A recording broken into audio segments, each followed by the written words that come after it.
Dear students, in this video we will be discussing few topics from the module Special Audits and Investigation. This is your last module of Auditing and Assurance, and this module begins with the topic Government Audit, then Controller and Auditor General of India. അപ്പോൾ ഈ topics നമ്മൾ ഇതിനകത്ത് already cover ചെയ്തതാണ്. And also we have discussed about the topic investigation, it's characteristics, scopes and the different types of investigation. ഇത്രയും topics നമ്മൾ already ഈ മൊഡ്യൂളിൽ covered ആണ്. ഇനി ഇതിനകത്ത് നമ്മൾ സ്കിപ്പ് ചെയ്തിട്ടുള്ള ചില ടോപ്പിക്സാണ് നമ്മൾ ഈ ഒരു വീഡിയോയിൽ ഡിസ്കസ് ചെയ്യുന്നത്. So if you want to refer the text book you can take page number 171. In that page you can see a new topic that is called miscellaneous audit. നമ്മൾ ഓൾറെഡി ഫസ്റ്റ് ചാപ്റ്ററിൽ തന്നെ ഒരുപാട് different types of ഓഡിറ്റ്സിനെ പറ്റിയിട്ട് നമ്മൾ discuss ചെയ്തിട്ടുണ്ട്. Like continuous audit, annual audit, statutory audit, അതേപോലെ interim audit, tax audit, social audit, അങ്ങനെ ഒത്തിരി ഡിഫറെൻറ്റ് ടൈപ്സ് നമ്മൾ പഠിച്ചിട്ടുണ്ട്.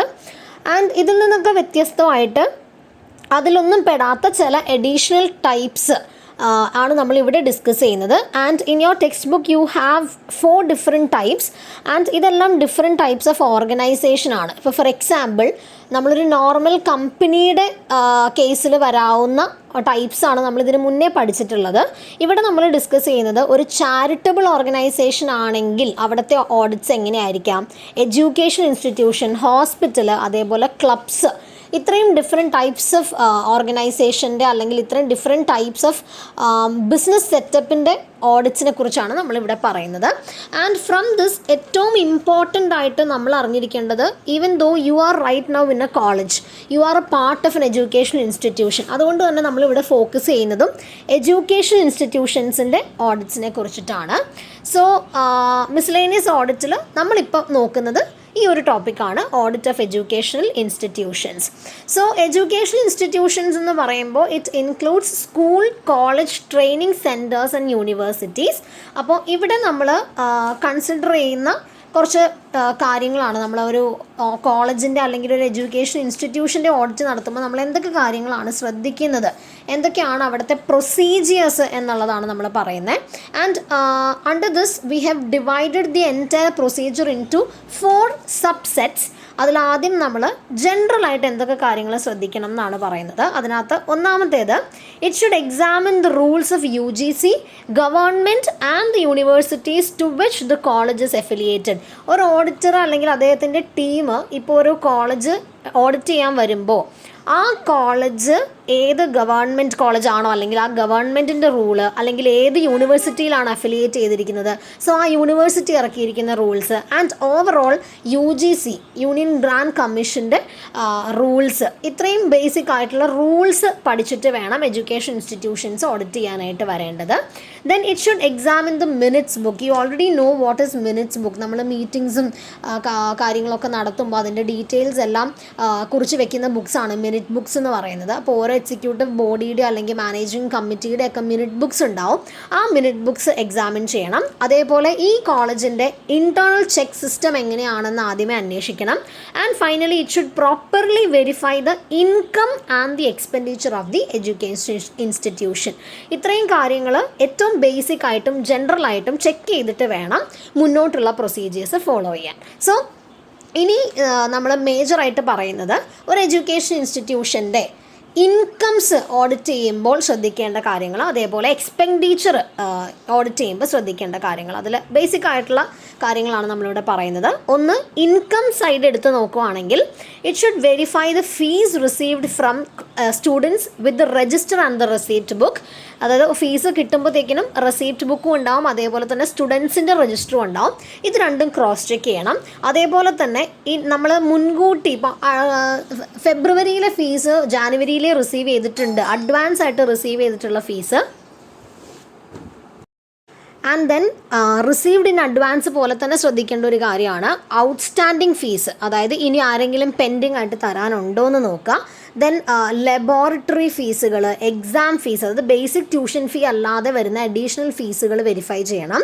ദെൻ ഇറിക്കവറബിൾ ഫീസുകൾ റൈറ്റ് ഓഫ് ചെയ്തിട്ടുണ്ട്, അതായത് ഇതുവരെ കിട്ടാത്ത, ഇപ്പം നമ്മൾ ബാഡ് ഡെറ്റ്സ് എന്നൊക്കെ പറയുന്ന പോലെ ഇറക്കവറബിൾ ആയിട്ട് ഇതുവരെ റിക്കവർ ചെയ്ത് കിട്ടാത്ത ഫീസുകൾ, അതിൻ്റെ ഡീറ്റെയിൽസ്, അത് റൈറ്റ് ഓഫ് ചെയ്തിട്ടുണ്ടോ, ഇപ്പോഴും പെൻഡിങ്ങിൽ കിടക്കുന്നുണ്ടോ, അത്തരത്തിലുള്ള ഡീറ്റെയിൽസ് നോക്കുക. അതേപോലെ തന്നെ ആരെങ്കിലും ഫ്രീ സ്റ്റുഡൻഷിപ്പുകൾ, അതായത് ഫ്രീ ആയിട്ട് പഠിക്കുന്ന സ്റ്റുഡൻസ് ഉണ്ടോ, ആർക്കെങ്കിലും കൺസെഷൻസ് കൊടുക്കുന്നുണ്ടോ, അതിൻ്റെ ഡീറ്റെയിൽസ് എടുക്കുക. അതേപോലെ തന്നെ പുതിയ ന്യൂ അഡ്മിഷൻസ് വരുമ്പോൾ അവരുടെ ഫീസുകൾ, അതിൻ്റെ എൻട്രീസ് നടത്തിയ രജിസ്റ്റേഴ്സ് ചെക്ക് ചെയ്യുക. അതേപോലെ എഡ്യൂക്കേഷണൽ ഇൻസ്റ്റിറ്റ്യൂഷൻ ആയതുകൊണ്ട് തന്നെ സംടൈംസ് ഡൊണേഷൻസ്, സബ്സ്ക്രിപ്ഷൻ ഫീസുകൾ, ഇങ്ങനെയുള്ള കാര്യങ്ങളൊക്കെ ഉണ്ടാവും. അതൊക്കെ നമ്മൾ ഡൊണേഷൻസ് വാങ്ങുമ്പോഴും സബ്സ്ക്രിപ്ഷൻസ് ഒക്കെ വാങ്ങുമ്പോൾ റെസീപ്റ്റ് കൊടുക്കണം എന്നാണ്. ആരുടെ കയ്യിൽ നിന്നാണോ ആ പൈസ വാങ്ങിയിട്ടുള്ളത് അവർക്ക് റെസീപ്റ്റ് കൊടുക്കണം. ആ റെസീപ്റ്റിൻ്റെ കൗണ്ടർ ഫോയിൽസും നമ്മുടെ അക്കൗണ്ട്സുമായിട്ട് ചെക്ക് ചെയ്യുക. And also it should verify if there is any income from any rented property or from any investment. ഈ കോളേജിൻ്റെ കീഴിൽ വരുന്ന, ഈ കോളേജിൻ്റെ പേരിൽ വരുന്ന, അല്ലെങ്കിൽ ഈ എഡ്യൂക്കേഷൻ ഇൻസ്റ്റിറ്റ്യൂഷൻ്റെ പേരിൽ വരുന്ന ഏതെങ്കിലും റെൻറ്റഡ് പ്രോപ്പർട്ടീസ്, ഇപ്പോൾ ഹോസ്റ്റൽസ് പോലുള്ള സ്ഥാപനങ്ങൾ, അതേപോലെ മറ്റേതെങ്കിലും ഇൻവെസ്റ്റ്മെൻറ്റുകൾ നടത്തിയിട്ടുണ്ടെങ്കിൽ അതിൽ നിന്നും വരുന്ന ഇൻകംസ് ഉണ്ടോ എന്ന് ചെക്ക് ചെയ്യുക. ഇത്രയും കാര്യങ്ങളാണ് ഇൻകം സൈഡിൽ പ്രത്യേകമായിട്ട് ഓഡിറ്റർ ചെക്ക് ചെയ്യേണ്ടത്. ഇനി കമ്മിങ് ടു എക്സ്പെൻഡിച്ചർ സൈഡ്, അവിടെ ആദ്യം ചെക്ക് ചെയ്യേണ്ടത് ഈ സ്ഥാപനത്തിൽ നിന്നും കൊടുക്കുന്ന സാലറീസ്, അത് സാലറി പേ ചെയ്ത സാലറിയുടെ അക്കൗണ്ട്സും അതേപോലെ സ്റ്റാഫിൻ്റെ സാലറി രജിസ്റ്ററും കൂടെ ചെക്ക് ചെയ്തിട്ട്, ക്രോസ് ചെക്ക് ചെയ്തിട്ട് വേണം തീരുമാനിക്കാൻ. And also increase in salary if any should be verified with the minutes book. അതായത് ഒരു അവിടുത്തെ എംപ്ലോയീസിൻ്റെ സാലറി ഇൻക്രീസ് ചെയ്തിട്ടുണ്ടെങ്കിൽ അത് ഉറപ്പായിട്ടും അവിടുത്തെ എക്സിക്യൂട്ടീവ് ബോഡി മീറ്റിങ്ങിലോ അല്ലെങ്കിൽ മാനേജിംഗ് കമ്മിറ്റി മീറ്റിങ്ങിലോ ഒക്കെ അത് പാസ്സാക്കിയിട്ടുണ്ടാവും. ആ വിവരങ്ങളെല്ലാം എന്തായാലും മിനിറ്റ്സ് ബുക്കിൽ രേഖപ്പെടുത്തിയിട്ടുണ്ടാവും. ഇത് രണ്ടും കൂടെ ക്രോസ് ചെക്ക് ചെയ്ത് നോക്കുക. എന്നിട്ട് മാത്രമേ സാലറി ഇൻക്രിമെൻറ്റ്സ് അപ്രൂവ് ചെയ്യാവുള്ളൂ. Then it should verify the efficiency of the internal control system, അല്ലെങ്കിൽ ഇൻറ്റേർണൽ ചെക്ക് സിസ്റ്റം. ഈ സ്ഥാപനത്തിനകത്തുള്ള ഇൻറ്റേർണൽ കൺട്രോൾ സിസ്റ്റം എങ്ങനെയാണ്, സ്ട്രോങ് ആണോ വീക്ക് ആണോ എന്ന് ചെക്ക് ചെയ്യുക. Also it should check whether there is sufficient contingency reserve. നമ്മൾ ഇത്രയും ചെലവുകളൊക്കെ ഈ സ്ഥാപനത്തിൽ നടത്തുമ്പോഴും കണ്ടിൻജൻസി റിസർവുകൾ കീപ്പ് ചെയ്തിട്ടുണ്ട്. ദാറ്റ് മീൻസ് എമർജൻസി ഫണ്ടുകൾ, എമർജൻസി ആയിട്ട് പൈസ ആവശ്യം വന്നാൽ അതിനുള്ള റിസർവ് സൂക്ഷിച്ചിട്ടുണ്ടോ എന്ന് ചെക്ക് ചെയ്യുക. And then it should see that the donation received for particular purpose is used accordingly. വാങ്ങുന്ന ഡൊണേഷൻസ്, ഫീസിൻ്റെ കാര്യമല്ല, ഡൊണേഷൻസ് വാങ്ങുകയാണെങ്കിൽ ആ തുക കറക്റ്റായിട്ട് എങ്ങോട്ടാണ് അലോക്കേറ്റ് ചെയ്ത് പോകുന്നത്, അത് എന്തൊക്കെ കാര്യങ്ങൾക്ക് വേണ്ടിയിട്ടാണ് ഉപയോഗിക്കുന്നതെന്ന് ചെക്ക് ചെയ്യുക. Then the auditor should verify the cash in hand as well as the cash balance in the bank accounts. Then നമ്മളിപ്പോൾ പ്രൈസുകളൊക്കെ കൊടുക്കുന്ന എൻഡോമെൻറ്റ് ഫണ്ടുകൾ, പ്രൈസൊക്കെ കൊടുക്കുന്ന പൈസയും മറ്റ് ഫണ്ടും നോർമലായിട്ടുള്ള ഫണ്ടും തമ്മിൽ മിക്സ് ആയി പോകും. ഇത് രണ്ടും രണ്ടായിട്ടായിരിക്കും കീപ്പ് ചെയ്യുന്നത്. നോർമലായിട്ട് ഉപയോഗിക്കുന്ന എക്സ്പെൻസുകൾക്ക് വരുന്ന ഫണ്ടും അതേപോലെ ഇത്തരത്തിൽ പ്രൈസ് കൊടുക്കുക, ഫ്രീ സ്പോൺസർഷിപ്സ് കൊടുക്കുക, ഇങ്ങനെയുള്ള കാര്യങ്ങൾക്കുള്ള ഫണ്ടൊന്നും കൂട്ടിക്കുഴയ്ക്കാൻ പാടില്ല. അതൊക്കെ സെപ്പറേറ്റ് ചെയ്ത് തന്നെയാണോ സൂക്ഷിച്ചിരിക്കുന്നതെന്ന് നോക്കുക, ചെക്ക് ചെയ്യുക. ആൻഡ് ഓൾസോ സാലറി പോലെ തന്നെ ഇമ്പോർട്ടൻ്റ് ആയിട്ടുള്ളൊരു കാര്യമാണ് PF.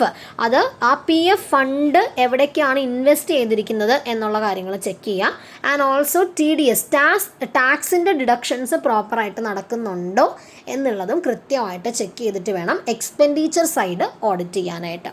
ഇനി ഇതൊന്നും കൂടാതെ തന്നെ കുറച്ച് അഡീഷണൽ കാര്യങ്ങൾ ടെക്സ്റ്റ് ബുക്കിൽ കാണാം. അത് നമ്മളിപ്പോൾ ഓൾറെഡി ഈ PF അല്ലെങ്കിൽ പ്രൈസിൻ്റെ ഫണ്ടുകൾ കൊടുക്കുന്നത്, ടാക്സ് റിഡക്ഷൻസ് എല്ലാം നമ്മൾ ഓൾറെഡി ഇതിനകത്ത് പറഞ്ഞു പോയിട്ടുണ്ട്.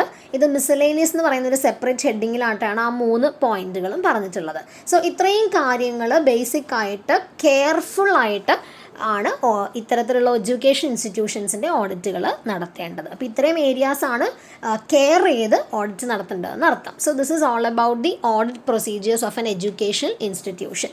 ഇനി ഹോസ്പിറ്റൽസും ക്ലബ്സും ഒക്കെ ടെക്സ്റ്റ് ബുക്കിൽ കിടക്കുന്നുണ്ട്. നമുക്ക് ഏറ്റവും കൂടുതൽ ഫോക്കസ് ചെയ്യേണ്ടത് ഈ എഡ്യൂക്കേഷൻ ഇൻസ്റ്റിറ്റ്യൂഷനിലാണ് കേട്ടോ. അപ്പോൾ അതൊരു വലിയ എസ്സേ ആയിട്ട് കണ്ടു തന്നെ നിങ്ങൾ പ്രിപ്പയർ ചെയ്യുക. ഇനി നമ്മൾ പേജുകൾ ഇങ്ങോട്ടേക്ക് മറിച്ച് വരുമ്പോൾ you can see a new topic that is auditing in computerised environment. അപ്പോൾ നമ്മൾ ഇതിന് മുൻപേ പഠിച്ച എല്ലാ പ്രൊസീജിയേഴ്സ്, ഇപ്പോൾ നിങ്ങൾ പല മൊഡ്യൂളുകളിലായിട്ട് ഓഡിറ്റിങ്ങിൻ്റെ എല്ലാ ഫ്രം ദ സ്ക്രാച്ച് ഉള്ള കാര്യങ്ങൾ നിങ്ങൾക്കറിയാം. ഈ ഓഡിറ്റിംഗ് പ്രൊസീജിയർ തന്നെ നിങ്ങൾ കമ്പ്യൂട്ടറൈസ്ഡ് ആയിട്ട് ചെയ്യുവാണെങ്കിൽ എന്തൊക്കെ പ്രത്യേകതകളാണ് അവിടെ വരുന്നത്, എന്തൊക്കെ അഡ്വാൻറ്റേജസും ഡിസഡ്വാൻറ്റേജസും ഉണ്ടെന്നാണ് നമ്മൾ നോക്കുന്നത്. ഇപ്പോൾ നിങ്ങൾക്കറിയാം അക്കൗണ്ടിങ് തന്നെ മാനുവൽ അക്കൗണ്ടിങ്ങും കമ്പ്യൂട്ടറൈസ്ഡ് അക്കൗണ്ടിങ്ങും ഉണ്ടല്ലേ. അപ്പോൾ ഇതേ കാര്യം തന്നെ ഇപ്പോൾ നമ്മൾ എല്ലാ കമ്പനീസും എല്ലാ ബിസിനസ് സ്ഥാപനങ്ങളും ഒരു ചെറിയ ഷോപ്പ് എടുത്താൽ പോലും കമ്പ്യൂട്ടറൈസ്ഡ് ആയിട്ടാണ് കമ്പ്യൂട്ടറാണ് ഇപ്പോൾ അവിടെ അക്കൗണ്ടിങ് ചെയ്യുന്നത്, ബില്ലുകൾ ജനറേറ്റ് ചെയ്യുന്നത് എല്ലാം അല്ലേ. സോ ഈ കമ്പ്യൂട്ടേഴ്സിലുള്ള ജനറേറ്റ് ചെയ്തിട്ടുള്ള ഫൈനൽ അക്കൗണ്ട്സ് ആയിരിക്കും ഓഡിറ്റേഴ്സ് വന്ന് ഓഡിറ്റ് ചെയ്ത് പോകുന്നത്. അത് ഒന്നെങ്കിൽ കമ്പ്യൂട്ടർ ജനറേറ്റഡ് ആയിട്ടുള്ള ഫയൽസിനെ പ്രിൻ്റ് എടുത്ത് ഹാർഡ് കോപ്പി ആയിട്ട് ഓഡിറ്റിന് സബ്മിറ്റ് ചെയ്യാം. ചില കേസുകളിൽ ഡയറക്റ്റ്ലി സോഫ്റ്റ് കോപ്പീസ് തന്നെ, അതായത് കമ്പ്യൂട്ടറിൽ വെച്ച് തന്നെ ഓഡിറ്റിംഗ് പ്രൊസീജിയേഴ്സും ചെയ്യാറുണ്ട്. അപ്പോൾ ഇത്തരത്തിലുള്ള മാറ്റം എന്തായാലും അനിവാര്യമാണ്. അക്കൗണ്ടിങ്ങൾ കമ്പ്യൂട്ടറൈസ്ഡ് ആയിട്ടുണ്ടെങ്കിൽ ഉറപ്പായിട്ടും ഓഡിറ്റിങ്ങും കമ്പ്യൂട്ടറൈസ്ഡ് ആയിട്ടുണ്ടാവും. സോ ഇതിൽ നമ്മൾ EDP എന്ന് പറയുന്ന ഒരു ടേം, ഇവിടുത്തെ EDP എന്ന് ഉദ്ദേശിക്കുന്നത് ഇലക്ട്രോണിക് ഡാറ്റ പ്രോസസ്സിംഗ് ആണ്. That means using computers for processing data. So ഇവിടെ കമ്പ്യൂട്ടറുകളും സോഫ്റ്റ്വെയറുകളും ഉപയോഗിച്ച് അക്കൗണ്ടിങ് ചെയ്യുന്നു. ഇപ്പോൾ നമ്മൾ ടാലി എന്ന് പറയുന്ന സോഫ്റ്റ്വെയർ ഒക്കെ നിങ്ങൾ കേട്ടിട്ടുണ്ടാവുമല്ലോ. അപ്പോൾ അത്തരത്തിലുള്ള സോഫ്റ്റ്വെയറുകൾ ഉപയോഗിച്ചാണ് അക്കൗണ്ടൻറ്റുമാർ അക്കൗണ്ട്സ് കീപ്പ് ചെയ്യുന്നതെങ്കിൽ ഉറപ്പായിട്ടും അതിൻ്റെ സ്വീകാര്യതയും അല്ലെങ്കിൽ അതിൻ്റെ ഫെയർനെസ് ഒക്കെ ചെക്ക് ചെയ്യാനായിട്ട് ഓഡിറ്റേഴ്സ് വരുമ്പോൾ അവർക്കും ഈ കമ്പ്യൂട്ടറൈസ്ഡ് എൻവയൺമെൻറ്റിൽ വർക്ക് ചെയ്യേണ്ടതായിട്ട് വരും. അപ്പോൾ നിങ്ങൾക്കറിയാം കമ്പ്യൂട്ടേഴ്സിലാകുമ്പോൾ അത് ഒരുപാട് പ്രോഗ്രാമിങ്ങുകളും അർത്ഥമെറ്റിക്കൽ ഓപ്പറേഷൻസും ഒക്കെയാണ് കമ്പ്യൂട്ടേഴ്സിൽ ഫോളോ ചെയ്ത് പോകുന്നത്. അപ്പോൾ ഈവൻ അത് കമ്പ്യൂട്ടേഴ്സ് ഉപയോഗിക്കുമ്പോൾ ഒത്തിരി ഗുണങ്ങൾ നമുക്കവിടെ വരുന്നുണ്ട്. നമുക്ക് മാനുവൽ ആയിട്ടുള്ള എറേഴ്സ്, ഇപ്പോൾ പോസ്റ്റിംഗ് എററുകൾ, ടോട്ടലിംഗ് മിസ്റ്റേക്കുകൾ, എർത്ത് കാൽക്കുലേഷൻ മിസ്റ്റേക്ക്, ഇത്തരത്തിലുള്ള ഒരുപാട് മാനുവൽ എറേഴ്സ് നമുക്ക് ഒഴിവാക്കാനായിട്ട് സാധിക്കും. അപ്പോൾ അതിൻ്റെ കുറേ അഡ്വാൻറ്റേജസ് ഇവിടെ കിട്ടുന്നുണ്ട്. എങ്കിൽ പോലും ചില ഡിസഡ്വാൻറ്റേജസ് ഈ ഒരു കമ്പ്യൂട്ടറൈസ്ഡ് ഓഡിറ്റിങ്ങിനകത്ത് വരുന്നുണ്ട്. അപ്പോൾ ആദ്യം തന്നെ നമുക്ക് നോക്കാം. ഈ EDP എൻവയൺമെൻറ്റ് എന്ന് ഉദ്ദേശിക്കുന്നത് it signifies the computerisation of accounting system in a business. ഒരു മാനുവൽ അക്കൗണ്ടിങ് സിസ്റ്റം മാറ്റി കമ്പ്യൂട്ടറൈസ്ഡ് സിസ്റ്റം വരുമ്പോൾ ആ കമ്പനിയിലൊരു EDP എൻവയൺമെൻറ്റ് ഉണ്ടെന്ന് നമുക്ക് പറയാം. That means electronic data processing environment ആണ് ആ സ്ഥാപനത്തിലുള്ളതെന്ന് നമുക്ക് വിശ്വസിക്കാം. അപ്പോൾ ഇവിടെ കമ്പ്യൂട്ടേഴ്സ് ഉപയോഗിച്ചിട്ടാണ് ഡാറ്റാസ് പ്രോസസ്സ് ചെയ്യുന്നത്, ഡാറ്റാസ് റിസീവ് ചെയ്യുന്നത്, സ്റ്റോർ ചെയ്യുന്നത്, ഔട്ട്പുട്ടുകൾ ക്രിയേറ്റ് ചെയ്യുന്നത് എല്ലാം കമ്പ്യൂട്ടേഴ്സ് ഉപയോഗിച്ചിട്ടായിരിക്കും. അപ്പോൾ അതിൻ്റെ മേജറായിട്ടുള്ള അഡ്വാൻറ്റേജ് എന്ന് പറഞ്ഞാൽ ഒത്തിരി എറേഴ്സ്, എസ്പെഷ്യലി മാനുവൽ എറേഴ്സ് ഒഴിവാക്കാനായിട്ട് സാധിക്കും എന്നുള്ളതാണ്. ഇനി moving on to the features of EDP environment, 4 ഫീച്ചേഴ്സാണ് പറയുന്നത്. ഒന്ന്, it will have an EDP infrastructure. അതായത് ആ സ്ഥാപനത്തിൽ ഹാർഡ്വെയർ, സോഫ്റ്റ്വെയർ ആൻഡ് ഓപ്പറേഷൻസ് വരുന്ന ഡിഫറെൻറ്റ് ഇൻഫ്രാസ്ട്രക്ചേഴ്സ് ഉണ്ടാവും. ഫോർ എക്സാമ്പിൾ, ഇപ്പോൾ ഹാർഡ്വെയർ എന്ന് പറയുമ്പോൾ നിങ്ങൾക്കറിയാം ഒരു കമ്പ്യൂട്ടറിന് വേണ്ടുന്ന എല്ലാ സാധനങ്ങളും, അതിൻ്റെ CPU, monitor, printer, mouse, keyboard പോലുള്ള എക്യുപ്മെൻറ്റ്സ് അവിടെ അവൈലബിൾ ആയിരിക്കണം. പിന്നെ ഉള്ളത് ഓപ്പറേഷൻ സിസ്റ്റം എന്ന് ഉദ്ദേശിക്കുന്നത് വിൻഡോസ്, മൈക്രോസോഫ്റ്റ് ഓഫീസ്, നമ്മൾ ലിനക്സ് പോലുള്ള OSകളാണ്, ഓപ്പറേറ്റിംഗ് സിസ്റ്റംസ് ഉണ്ടാകും. അല്ലെങ്കിൽ അതിൽ ഓപ്പറേറ്റിംഗ് സിസ്റ്റംസ് ആണ് അവിടെ ഉദ്ദേശിക്കുന്നത്. ഇനി ആ ഓപ്പറേറ്റിംഗ് സിസ്റ്റത്തിനകത്ത് നമ്മളുടെ ഈ അക്കൗണ്ടിങ് ആൻഡ് ഓഡിറ്റിംഗ് ജോലികൾ ചെയ്യാനായിട്ട് ഉപയോഗിക്കുന്ന സോഫ്റ്റ്വെയറുകൾ കാണും. അതിനെയാണ് accounting software. For example Tally, Excel പോലുള്ള സോഫ്റ്റ്വെയർ പാക്കേജുകളും ഇൻസ്റ്റാൾഡ് ആയിരിക്കും. അപ്പോൾ ഈ 3 തരത്തിലുള്ള ഇൻഫ്രാസ്ട്രക്ചേഴ്സും ആ സ്ഥാപനത്തിൽ ഉണ്ടാകും എന്നുള്ളതാണ് ആദ്യത്തെ ഫീച്ചർ. രണ്ടാമത്തത്, lack of documents and transaction trial.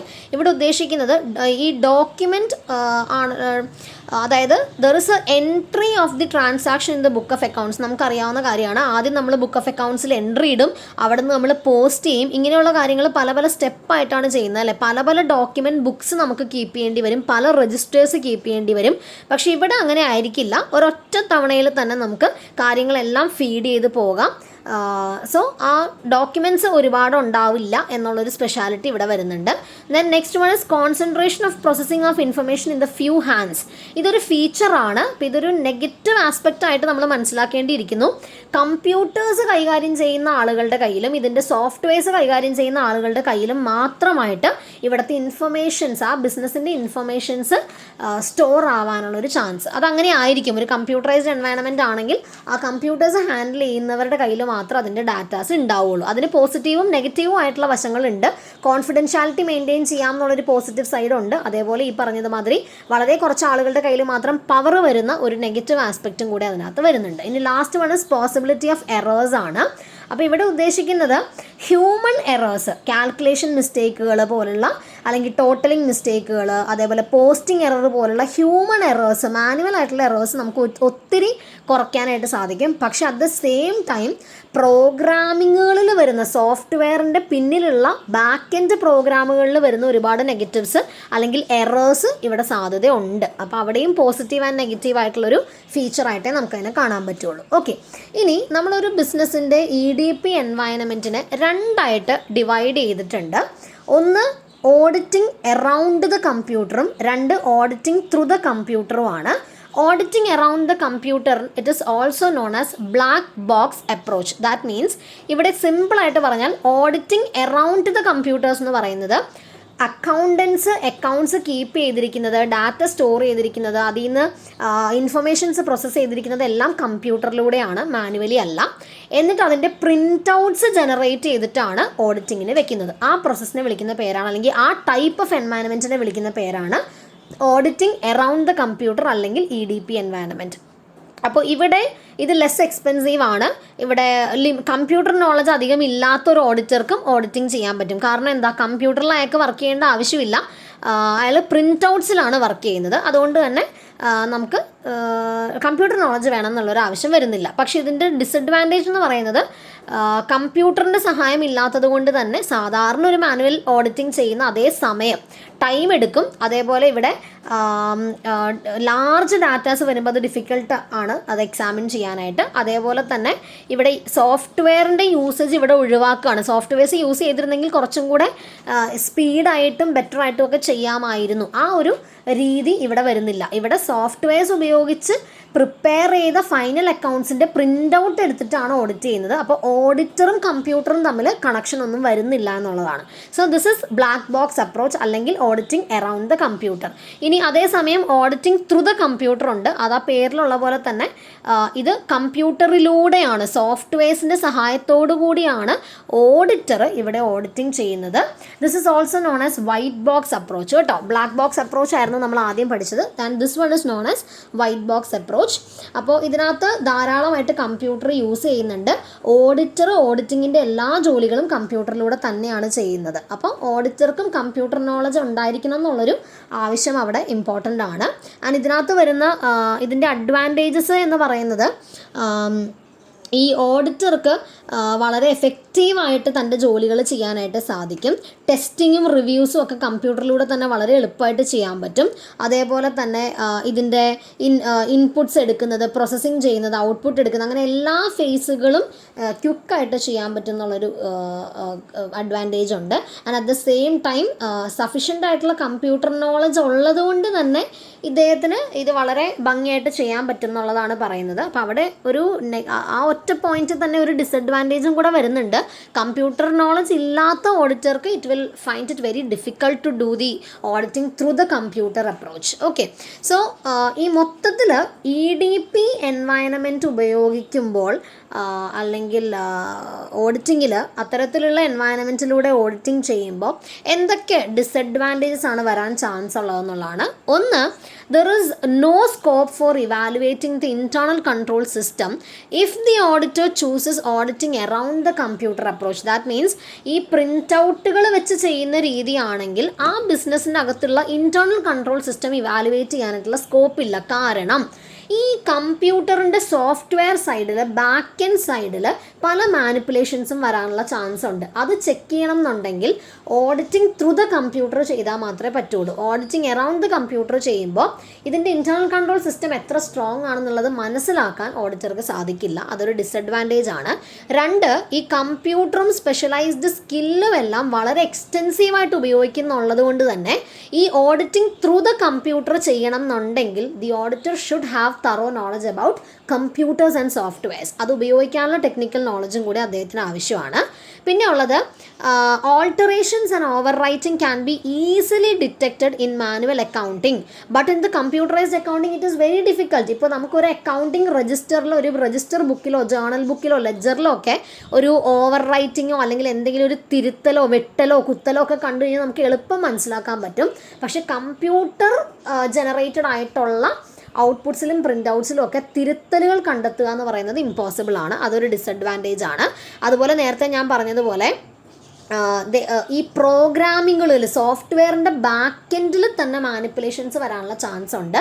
അത് ഓഡിറ്റർക്ക് കണ്ടുപിടിക്കാൻ വളരെ ബുദ്ധിമുട്ടായിട്ട് വരും. ഇത്തരത്തിലുള്ള ഡിസഡ്വാൻറ്റേജസ് ആണ് കമ്പ്യൂട്ടറൈസ്ഡ് എൻവയൺമെൻറ്റിൽ ഓഡിറ്റിംഗ് ചെയ്യുമ്പോൾ വരുന്നത്. Okay, so hope that is clear for U.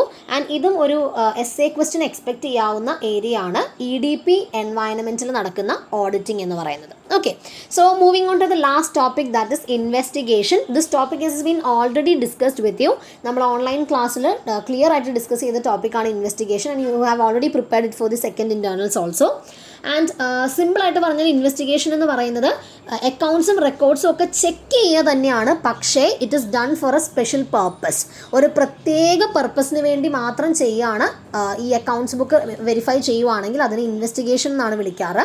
അവിടെ എന്തെങ്കിലും ഒരു കാര്യം കണ്ടുപിടിക്കാനോ അല്ലെങ്കിൽ ട്രൂ ആയിട്ടുള്ള ഫിനാൻഷ്യൽ പൊസിഷൻ കണ്ടുപിടിക്കുക, അതിനകത്ത് എന്തെങ്കിലും ഒരു സസ്പെക്റ്റ് ഉണ്ട്, എന്തെങ്കിലും സംശയം തോന്നുന്നു, എന്തെങ്കിലും കള്ളത്തരങ്ങൾ ഉണ്ടെന്ന് തോന്നുകയാണ്, ഇങ്ങനെയൊക്കെയുള്ള സാഹചര്യങ്ങളിൽ ഒരു അന്വേഷണം എന്നുള്ള രീതിയിൽ നടത്തുന്ന പ്രോസസ്സാണ് ഇൻവെസ്റ്റിഗേഷൻ. അതിൻ്റെ ക്യാരക്ടറിസ്റ്റിക്സ്, അതിൻ്റെ സ്കോപ്പ്, അതേപോലെ ഓഡിറ്റിങ്ങും ഇൻവെസ്റ്റിഗേഷനും തമ്മിലുള്ള ഡിഫറൻസ്, ഒബ്ജക്റ്റീവ്സ് ഓഫ് ഇൻവെസ്റ്റിഗേഷൻ, ഇതെല്ലാം വളരെ ക്ലിയർ ആയിട്ട് നമ്മൾ പറഞ്ഞതാണ്. അതുകൂടാതെ ഇൻവെസ്റ്റിഗേഷൻ 2 ഡിഫറെൻറ്റ് ടൈപ്സ് ആയിട്ട് ഡിവൈഡ് ചെയ്തിട്ടുണ്ട്. ഒന്ന്, ഒരു റണ്ണിങ് ബിസിനസ് വാങ്ങുമ്പോൾ അത് വാങ്ങുന്ന ആൾ ഇൻവെസ്റ്റിഗേഷൻ നടത്താറുണ്ട്.